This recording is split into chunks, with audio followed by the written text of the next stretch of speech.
Welcome to Clip Fame, where Hollywood's funniest moments become impossible to forget. Every celebrity has their own way of being funny, but Ryan Reynolds has turned deadpan into a weapon. He only has to say one line with that harmless face, and suddenly the celebrities sitting next to him don't know whether to laugh, answer back, or quietly leave the room. We hear so much about afflictions like obesity, stage 6 tuberculosis, but there is an ailment that doesn't get enough attention. That's TTS, tiny torso syndrome. Do you know that 1 in every Hugh Jackman suffers from this disorder? Yes, he is a world-famous millionaire who sleeps on 16,000 thread count Giza cotton sheets. But that doesn't mean he doesn't feel. So if you see him and you can breach his 6-person security team, don't say, "Hey man, why is your belt chafing your nipples?"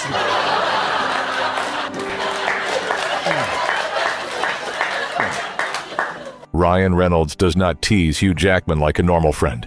He teases him like he hired an entire PR team just to create a very polite, very professional, and very ridiculous smear campaign. The funniest part is how seriously Ryan commits to it, until Hugh has almost no choice but to accept that his best friend just turned him into the victim of a fake public service announcement. To look at them, you'd never know they're cannibals. They look just like 2 normal people. Wow, I did not know that. That's wonderful that he's telling people that on national television. You've raised him well. You're so proud of him right now. Man, I had a sister. Most people introduce their parents with something warm and sweet. Ryan Reynolds introduces his parents and somehow turns his own family into the first victims of the interview. The best part is that he says the most absurd things with such a straight face. Like everyone in the family signed a waiver years ago. Kids? They're all good. Blake's no personal questions, by the way, but Blake is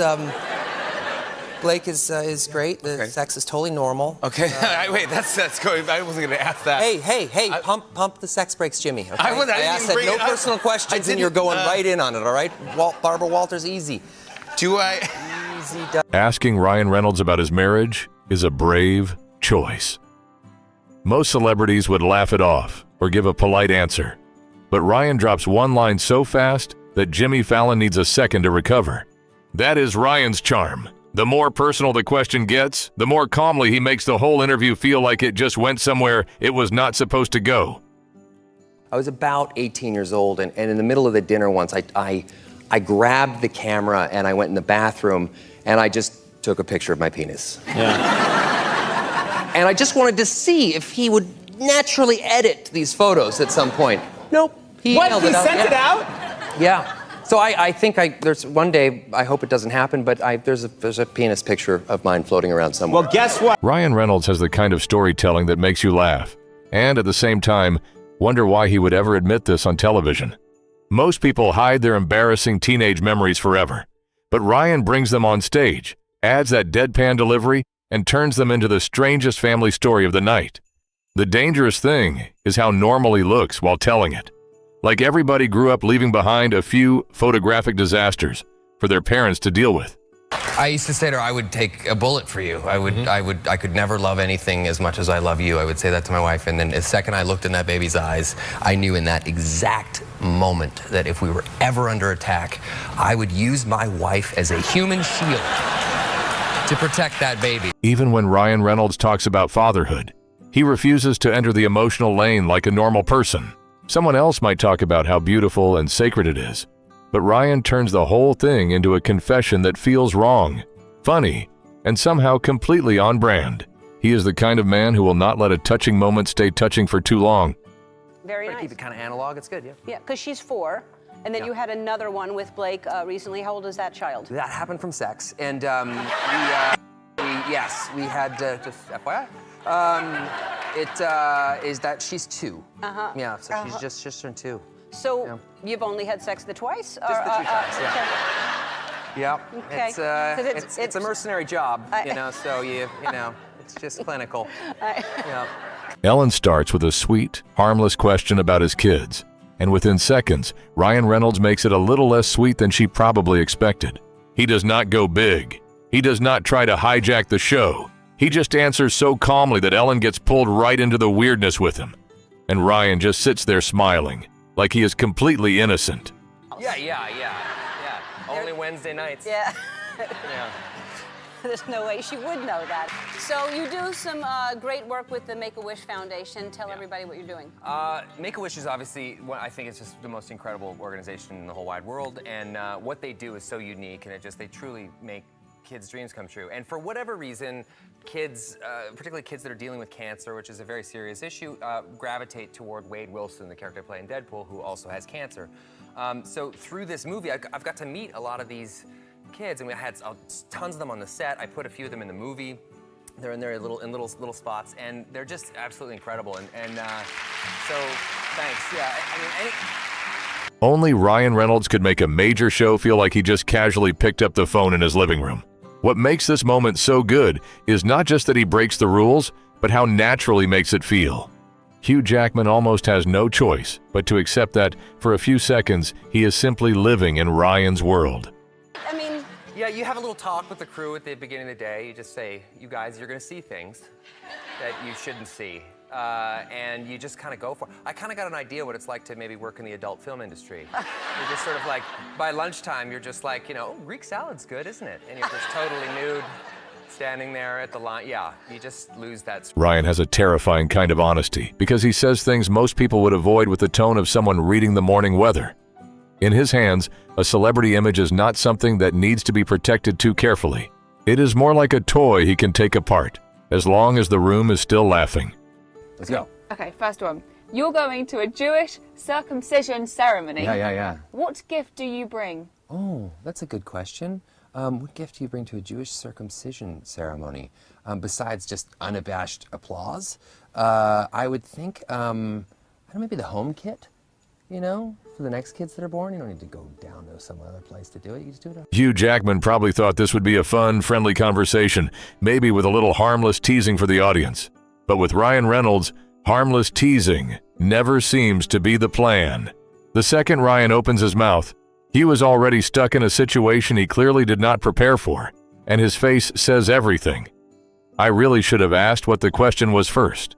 Oh yeah, it's like it's a sort of Ant-Man sequel. It's like No. it's in the Ant-Man No, it's not. universe. It's Ant-Man adjacent. The shrink next door. Yeah. Is what I'm talking about. Yes, he's a shrink, right? He doesn't shrink, his body per se, but he's a psychiatrist, so he does Paul like is? psychiatristy Or Will things. No, Paul is the psychiatrist. He is the shrink in it, Okay. right? Yeah. So he lives next does it door? yes, he lives next door, and he minimizes himself in relationships, which is kind of like Ant-Man, right? It's just not. It's more of like a psychosomatic sort of at all. This is not a Marvel movie. thing. It's Marvel Phase 6. Putting Ryan Reynolds in a conversation about somebody else's movie is always a risk. He can hear the title, nod very seriously, and then immediately invent a completely different version that sounds like he just came out of a Marvel meeting. At that point, the host is not really interviewing anymore. He's just trying to survive the script Ryan made up on the spot. Well, yeah, we developed the script 6 years ago, wrote this fantastic script. It leaked online, and Deadpool fans went nuts for it. So the studio granted us a small amount of money to make test footage. This test footage that we shot then sat on the shelf for 4 years, as it does. They didn't do anything with it. And then about just a little under 2 years ago, it leaked accidentally onto the internet. Accidentally. And, well, here's the thing. The fans freaked out, the Deadpool fans freaked out and overwhelmed Fox, and Fox basically had to greenlight the movie. I know that one of us did it. Like, there's four of us. There's me, Rhett Reese, Paul Wernick, and Tim Miller, the director. One of us did it. Okay, good. Yeah, all right, good. Yeah, I don't know who did it. Yeah. We all sort of said at the beginning, someone should leak it. Someone should leak it. So the idea was planned, but I'm 70% sure it wasn't me. Okay, perfect. All right, good. That's good. Can anyone defend himself by saying, I'm 70% sure it wasn't me, and still make the whole room laugh? Ryan Reynolds can. When he talks about the leaked Deadpool footage, he sounds calm, polite, and very cooperative. But somehow the more he explains, the more suspicious he becomes. What he won't do. But I have to say, I was standing there the whole time. It was really cold up there, and Peggy was meant to do that, but Peggy would not do that. And so Jules, who's the trainer, tried all sorts of things. Jules would walk up and just shove anything in my mouth. Like, You lose all dignity when this comes. But the fourth thing she tried just made me want to vomit and gag. Tell everybody what it was. Oh, that was salmon paste.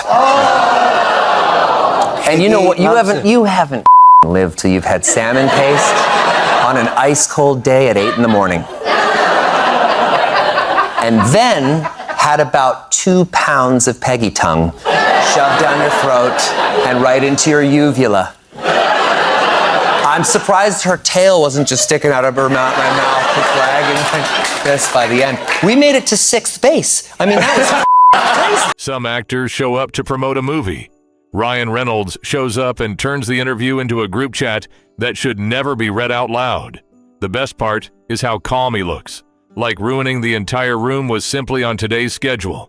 Ryan Reynolds does not mind making himself the most uncomfortable person in the story, as long as the story is worth remembering. Even an awkward filming experience can become comedy gold in his hands, because Ryan knows audiences love him most when he stops trying to look cool. I talk to him every other day.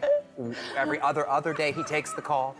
But yeah, no, it's not really a rivalry, it's war. It's what all wars should be, really, you know? Yeah. So he's not ready to do that yet? Not just yet, Not but yet. the day is young. Okay, all right. The funny thing about Ryan Reynolds is that even when he is selling a product, he refuses to sell it like a normal person. The moment Hugh Jackman enters the story, Ryan seems to forget he is making an ad and immediately switches into embarrass my best friend as politely as possible mode. Audiences love that kind of promotion. It looks professional on the outside, but underneath it is just two friends using every possible excuse to mess with each other. And she's like, hey, sweetie, that really wasn't that funny. Well, I've never met her. We actually only exist as a couple online. I'm actually married to a woman named Louise in Denmark. We have 4 kids, and it's been amazing. You know, it was a toss-up for a minute there. Should I like quarantine with my publicly facing family or my secret family in Denmark? It was a real toss-up. The moment Ryan gets asked how Blake reacts to his online jokes, he immediately invents a secret family in Denmark and says it so seriously that the interviewer can only sit there and keep listening. It feels like you asked him for directions to the parking lot, and Ryan handed you a map of an imaginary country instead. I'd love to do just a little bit of scene work, and I'd love to just pick up a few pointers if you're okay with this. Sure. What I would love you to do is take this knife and I just hold this, okay? Yes, okay. Okay, all right? Yep. Okay, and I'm gonna say something. Okay, hold on. I'm gonna say, All right. oh my God, he's got a knife. Okay, now you say. Yeah. That's not a knife. Now that's a knife. Yes! Oh, come on! Oh! With Ryan Reynolds, even a rehearsal is never just a rehearsal. He can start with an action scene, but it never takes long before he finds a reason to take a shot at his co-star, especially if that co-star is Hugh Jackman and is already used to being Ryan's favorite moving target. Ryan Reynolds is not just the kind of guy who says a few funny lines and moves on. He has his own kind of charm. The calmer he looks, the more everything around him starts to fall apart. A normal question, a normal movie promo, even a normal family story can suddenly get pulled in a direction nobody was ready for. From Hugh Jackman and Blake Lively to Jimmy Fallon and the co-stars sitting right next to him, anyone who shares the room with Ryan is at risk of breaking before they can protect their image. And that is exactly why audiences love him. Ryan does not make celebrity moments feel more perfect. He makes them feel more real, more ridiculous, and a whole lot more fun. If you enjoy watching celebrities completely lose it like this, hit the like button, subscribe to the channel, and let us know in the comments what Ryan Reynolds moment made you laugh the hardest.